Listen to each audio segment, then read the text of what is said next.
can't stop looking at it. It is quite hypnotic. And anybody can get their own hypnotic lava pen, because we do have a giveaway this episode.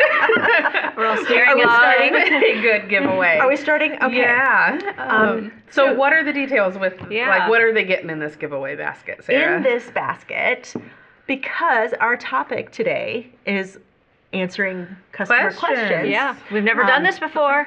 This is new. It's kind of cool. Yeah. It's like practice, but not practice, because some of the questions we get on a regular basis, some are pretty unique. But I thought we need a cute little giveaway. So I thought, write down your questions, girls and guys. So these are decomposition books, and these are 3 different sizes, different formats. And these are, oh, by the way, decomposition, they are recycled paper and soy ink. Yes. Okay. And just cool designs too. Kind of the, it's not just the black and white speckled front. Like and not normal kittens, you know, like you just want something a little more sophisticated. These lava pens come from Melissa Bernstein, who is the co-founder of Melissa and Doug. She does these lava pens, which are super fun. They say the ink is scented, but it's not overpowering. This has a little bit of a cinnamon apple thing to it. I used this already, and I kept it because it's kind of a fidget now. I'll put it down for our purposes today. So that's what they're getting in our little giveaway basket. We will have the details on how to enter for that giveaway at the end of this video, so you'll have to stick around Stay for that. tuned. Yes. But we said that this is our question and answer kind of First video. one. So we've been keeping a log. We have. In the consultants area. A little notebook that says, oh, that's a good one. Let's mark that. Because, you know, we answer questions all day, every day.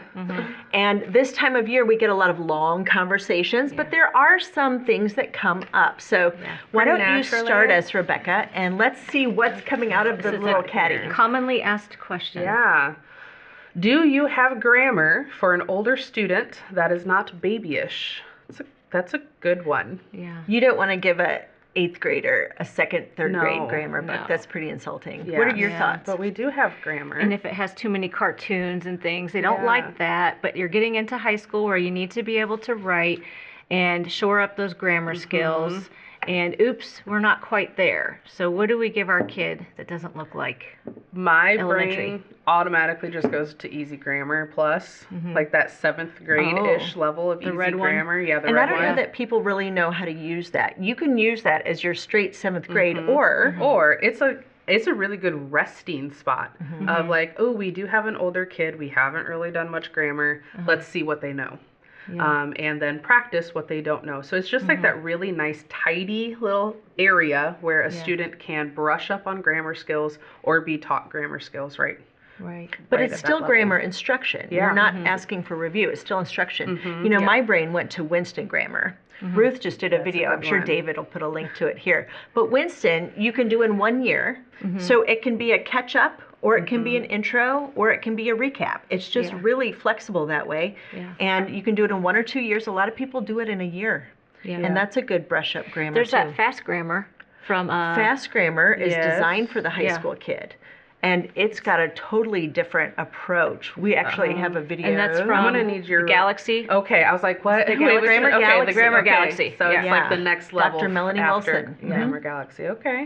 Yeah, so there's some options there. And, you know, the question is always, do we need to teach grammar to an older child, or do we need to maintain grammar? So I think that's a good question to have in mind. Do you need instruction or maintenance? Which will most likely be a question that we would end up asking because them, we're going to drill you like Barbara Walters. We're going to ask you so many questions, you guys. And it feels like an inquisition, right? But it's like there's no pat answer to any question we get. We like to get your story. There's never a yes or no. You know, we don't want you to walk away with something that your student doesn't actually need or your student is left wanting. And so if we know, oh, you do need more grammar instruction, we can tailor this conversation to more that avenue rather than something that's just going to review. I like it. Yeah, and we like that Jensen's one as well. I like that for big kids. Yeah. If you're just wanting to keep some grammar going before they go to college. Test prep one. Is that the review we have from that? One of the grandkids here. It was the Jensen's punctuation that was vocabulary. Really useful on she just took ACT and SAT just for fun. Just for fun. Next question. Are science labs that important? I mean, because they can be a little expensive to add.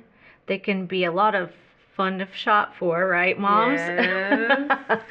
But we do have the handy dandy lab boxes that you can buy. Yeah, like the lab kits. And that makes life so much easier for some families. Just buy the box. Right. Yeah. And so if you're doing a curriculum and you've got a couple of kids, you can buy the box of stuff. And the box of stuff is going to work for a couple kids because they're going to do the labs together. But as far as the question, are they that important? I mean, yeah. They are, because that's what kids remember, and they're experiencing what they're reading. So it's taking it out of the book into your hands on your table. It's the hands-on part. It was written into the curriculum for a reason and a purpose. Right. Now, if it's something like dissections and you don't really want to mess with that, there are alternatives to that kind of stuff. I don't really want to dissect a frog on the kitchen table. It's I don't want to. AOP has those videos of all of their labs, basically. Which is nice. Which is kind of cool. You can just buy and then it. there's virtual labs where you're like, imagine dissecting a frog and there's a graphic of a frog and you're like clicking and dragging on the parts That's to a nice identify it. option. I mean, mess free, but still giving the kids some experience with You that. would have to check with your state requirements. I was just going to say that too. Yeah. The What's some the states state? require a year of labs in high school. A lab science. Sometimes One or it'll two. just be like, we Yeah. just need a lab science, whatever that might look like. Yeah. And it might be a difference of a graduation track and a college prep track that bumps it to having that lab science being a requirement too. Right. Yeah. And some programs are more lab intensive and others are more home friendly. So that's something to keep in mind if you're not Right. wanting to do strong labs, then keep that The home kids are friendly. convenience Yeah. because the idea is if you have the stuff, you're like, oh yeah, just do the lab. If you don't have the stuff, it's too easy to say, oh, I don't want to, we can't schlep everybody to the store, yada yada. And we've got too many things going on. I like the idea of putting your 5th, 6th, 7th grader in charge of a lab. Gathering the supplies themselves. Giving you the list of and- what idea. they need, what do we have, what do we need, Yeah. and then they're kind of the little lab director. And they could take turns, little lab leader. Yeah. The lab leader. Here you Is it go, my turn Sarah. to pull a question? All right. Nope, that one. That side. There's a system. All right. This is what I'm doing. Am I missing anything in my ELA program?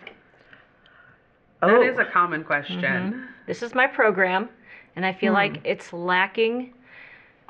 The particular program that came up, I won't say, but she called in and she said, I'm using this program, but I feel like my student needs some writing help. It's not strong in teaching how to write. I'm glad that she was able to recognize that. Yeah. Of like, okay, there might be writing assignments in this program, but my student needs to know how to write. The steps. Or maybe Yeah. my student needs a little more instruction than the program's already giving. So, Well, and that's where, so if you're talking about a comprehensive ELA, that's the umbrella term, meaning you're covering all of the skills for that particular grade level. So a little kid, it's going to be reading, comprehension, spelling, handwriting. A bigger kid, it's going to be grammar, spelling, composition, and some other features. So comprehensive is comprehensive for that grade level, but it still might not be a right fit. Right. Yeah. You know, a lot of times we find that the spelling in a comprehensive language arts is suitable for the masses. But if you've got a kid who needs a different spelling option, say something like spelling you see,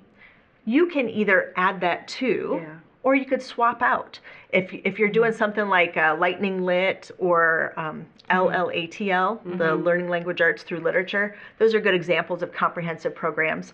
You could do both, or you could swap them. Yeah. and use it as a spine and then Yes, throw you're in some still extra. following their track and their Right. lesson plan, but you're doing a certain feature, like maybe sequential spelling would be another one you could swap in there. Yeah. I always like to describe it to parents with a comprehensive ELA, you are casting the net out and it's a wide net.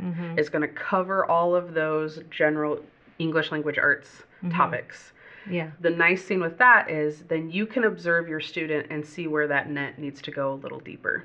And so saying, ooh, Yeah. we're struggling with spelling, or oh, we're really not understanding like what a noun is. Yeah. And then Right. add those supplemental elements to that area. And sometimes, you know, if a kid's been in school, you think they know all this stuff already, and your eyes are open to, oh, okay, sentences. Oh, okay, paragraphs. You know, whatever that thing might be, that is kind of Yeah. the squeaky wheel. And the comprehensive that. programs are nice for the parents who say, I'd really just like everything to be together. Tidy. Nice. I just I need don't a want this couple work written, books. this work written, this work Yeah. written. Yeah. And that's where those are nice. But then you, like you said, Uh-huh. you kind of will find where maybe your child needs a little bit more help. But then you also have those who call in and say, I'm putting together my own ELA. I love this grammar. I love this literature. I love this spelling. But do I have everything? And then we'll kind of help you make sure you've got that. Well, don't forget, reading comprehension or different things. And that's where Ruth's video too about building the building blocks. Brick by brick. Yeah. Yeah. And we have a handout about that to make sure that you're getting all of those pieces of ELA if you choose to put yours together. Yourself. Yeah. It's like being at a buffet and you're putting a little bit of this on your plate and this on your plate and this on your plate, and you're making those connections. So if you're doing a comprehensive ELA, those connections are already there. And sometimes you'll see grammar and writing together, literature, vocab, spelling together, and those are still connected. But when you're taking complete a la cartes, it's on the parent to then match it up and say, okay, I want you to use what we did in our grammar lesson today in your composition. Right. Yeah. Make those connections. But you can really customize that way too. There's pluses in both ways. Yeah. Absolutely. Yeah. What you got? All right. Do I pick a They're big folded, one you can't or a see. little one? Well, some of them are a lot thicker than others. My student is not ready for algebra. Help! Oh, Help. man. This does come up. It really does. It does. All the time. and We started Algebra 1 and we are We're lost. not there yet. Yeah, and that could be for a myriad of reasons. And I think we then end up firing back the 20 questions afterwards of Right. like, okay, are there division skills that they're not understanding? What about fractions? Fractions are a big one. Fraction, decimals, decimals. percents, baby. Yeah. That, all day. that is all- a really big one. And so it's just like, okay, so if we Right. can identify the problem, we have a starting point. What is that course we have that does the placement test and then works on those skills Is it right the before filling- pre-algebra? Filling the gaps? Is that the gaps? Heron? Is that filling the Finding gaps? and filling the gaps. Finding and filling the gaps. That Yeah. Heron That's program. a neat one. Yeah. I bet David will put a link for us. Yeah. He's so good that way, Yeah, isn't because he? that one, it does. You take that assessment at the beginning, and it will pinpoint exactly where your student needs additional help. And then you you've just got a go- big book. Yeah. But you're targeting. Yeah. You're going straight to where you need it. So a parent who, thinks everything's going fine, maybe you're focused on little kids, maybe you're coming from a different math and into a new math, or whatever the situation might be.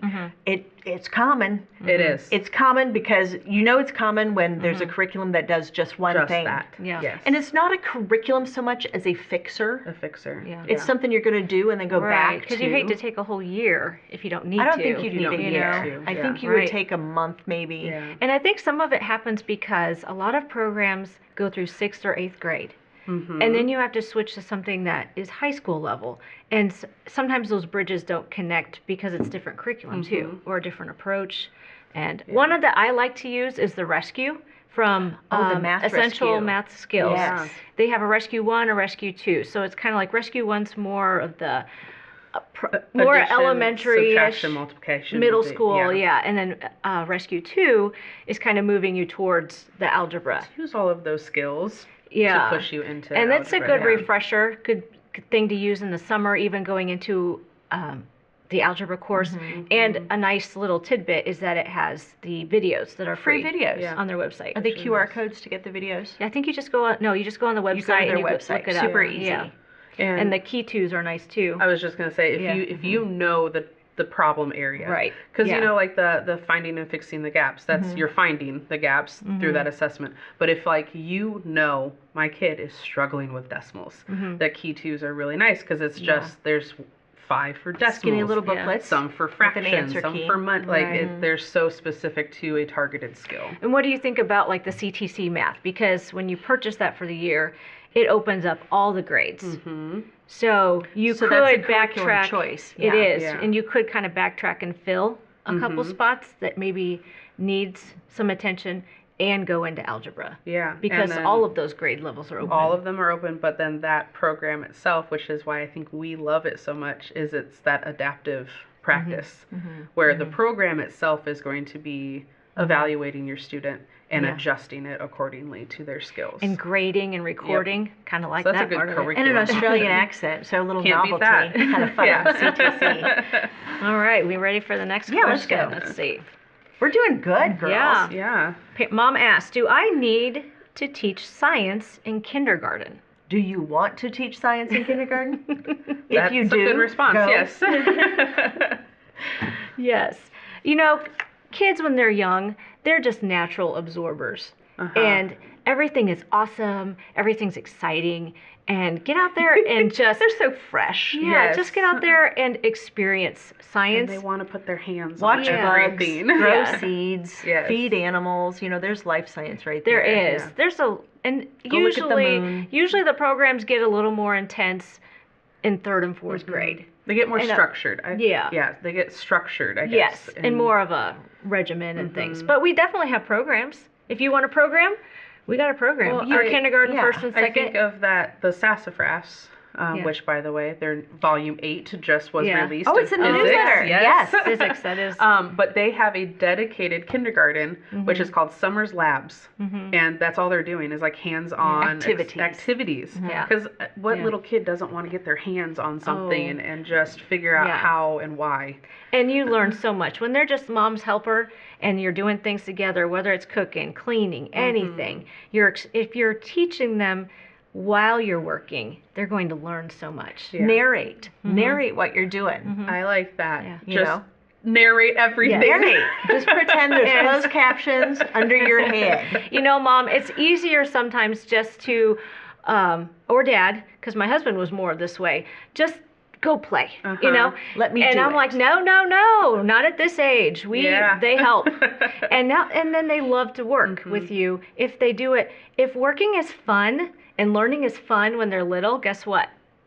It translates. Is it as they still get- fun? It'll You grow know, with them. I think so. Yeah. They're going to hit things they may not Yes. like, Yeah. but And it'll I think be that it's- messy, but that's okay. because you do see the kids where they were pushed just a little too hard in a subject in a young age, because I taught 3rd and 4th grade in a school, and I could tell the kids where they hit the block, and then it became almost like a trigger. Mm-hmm. And To like, learn. hey, no, we need to get over this because we can get over this hurdle. Yeah. And you don't have to dislike math. You don't have to dislike science. Let's find the fun element in it, and because you got a lot more learning ahead of you. So let's band-aid Yeah. that and move on. So as far as science in kindergarten, you know, the hard work in kindergarten is learning to read and a little bit of handwriting and some math. That's the hard work. So Yeah. science can be very exploratory. Yeah. Social studies can be, you know, learning about your state, your community, maybe a puzzle with the states. It can be see very just low key. Lots of field trips. You Just know, do like, things. Go, Nature yeah, centers. go and do. Do things. Be involved. Go Yeah. explore. Well- Even going to a park can be educational. I right? think I was making cookies with my nephew, and he's 3, and so we like put all of the little ingredients out that we would need.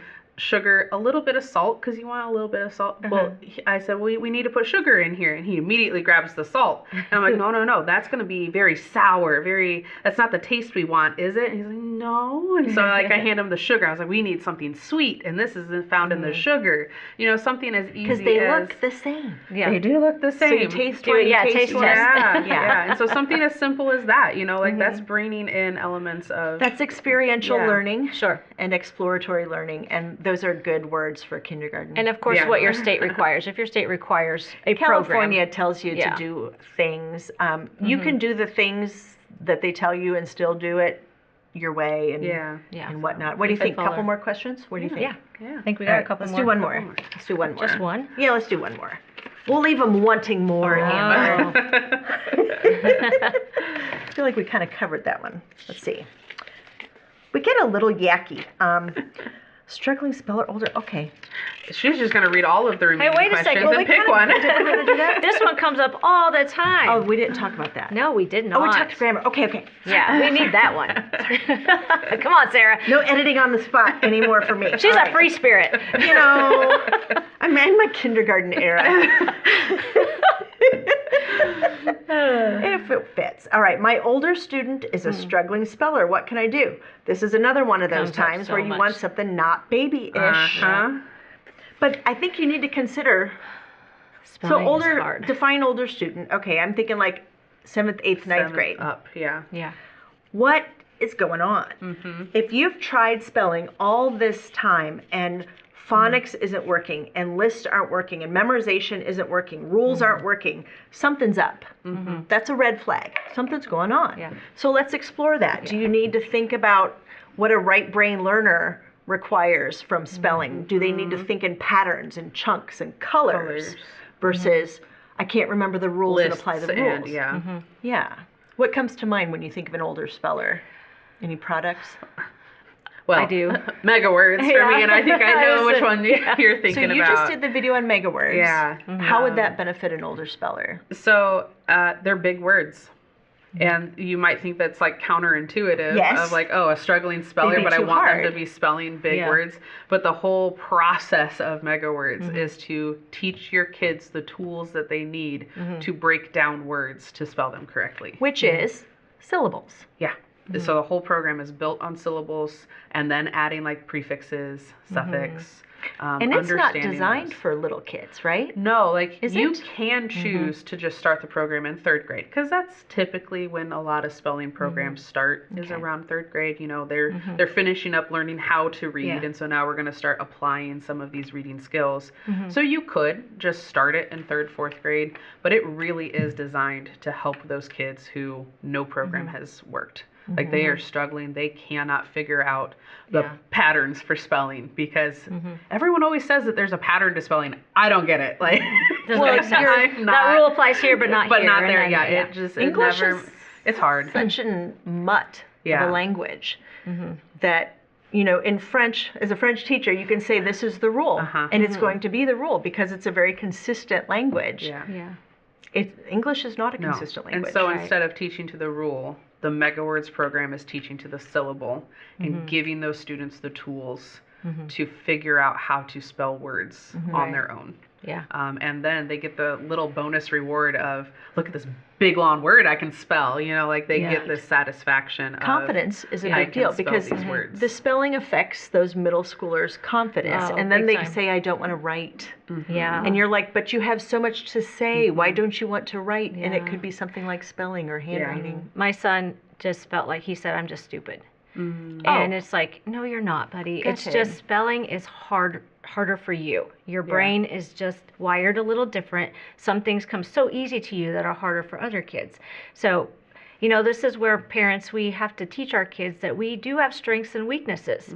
And how do we work with those? Yeah. And maybe there is a glitch. So we tried all kinds of things with him. We tried using a sand thing, Very you know, tactile. the tray. Yeah. or putting like use like sandpaper type of put your paper over a sheet of sandpaper and write the words. For Give the it some texture. give it some some feedback. feedback, There's so Sensory. many different Yeah. things. Using color, even just writing your spelling words with some color can help, or circling different things. And I guess that's where like sequential spelling, which I wish I had known about when he was younger. Yeah. Amber did a because- video on Yeah. sequential spelling, and guess what? I bet And- David will link it. Yeah.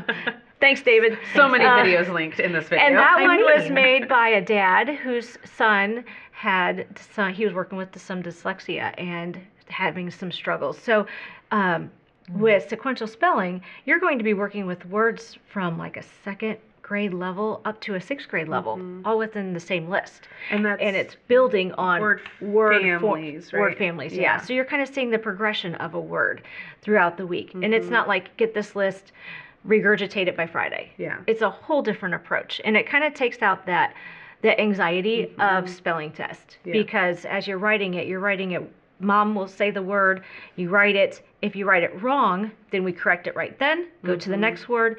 There's not, okay, now you got to write that 10 times. It's like spelling the way we used to do it is kind of a punishment, it felt like, you know? It's like, But poor I can- kids. I Yeah. can see the value in that whole word family approach because it's an extra layer of connections.